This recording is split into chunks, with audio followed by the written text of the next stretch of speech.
Have you ever felt like you were gripping the pen of your life too tight?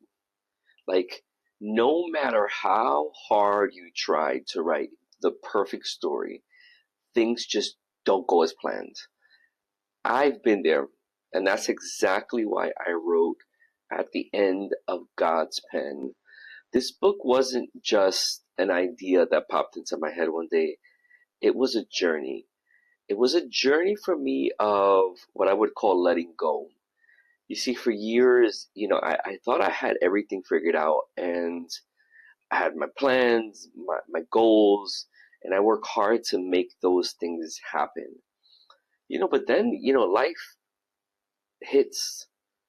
Things don't go as expected. Doors closed, plans failed, and it was in those moments of frustration, it was those moments of confusion that I began to realize that I was never meant to hold the pen.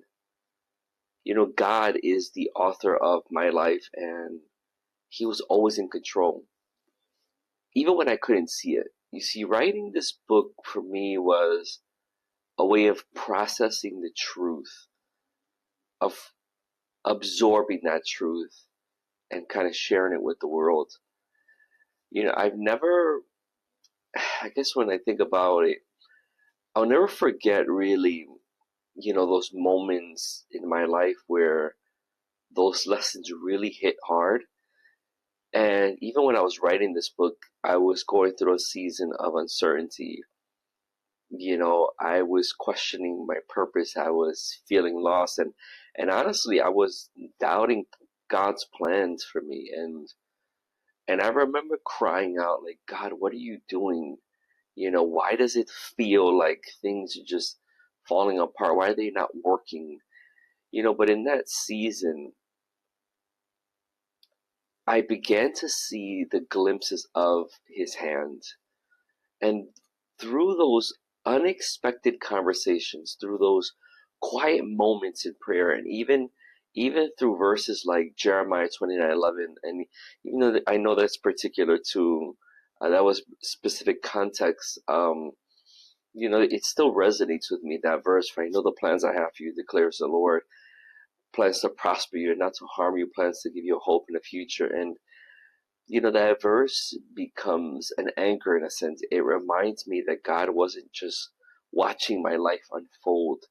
He was actively writing it, and His plans that they're far better than mine could ever be. At the end of God's pen is for anyone who's ever struggled with surrender. It's for those moments you feel like life isn't making sense, and you wonder if God is really in control.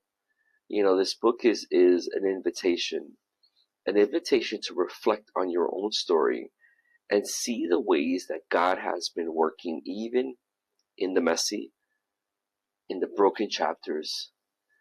Each chapter of our lives is filled with stories. It's filled with scriptures and reflections to help us release the pen and trust the one who knows the end from the beginning.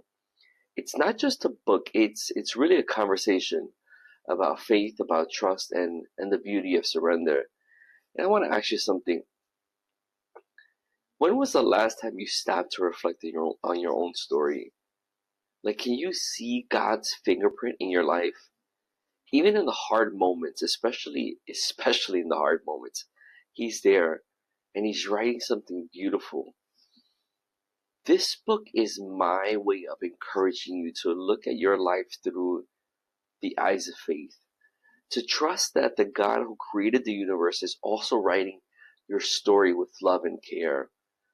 Writing this book wasn't easy. There were moments of doubt, wondering if anyone would even read it. But I kept coming back to this truth. If just one person reads these words and feels encouraged to surrender their life to God, then it's worth it. Every word, every story, every prayer that went into this book was for you. For the person who needs to hear that God is still in control, even when life feels chaotic. So here's my invitation to you. take a step of faith. Release the pen.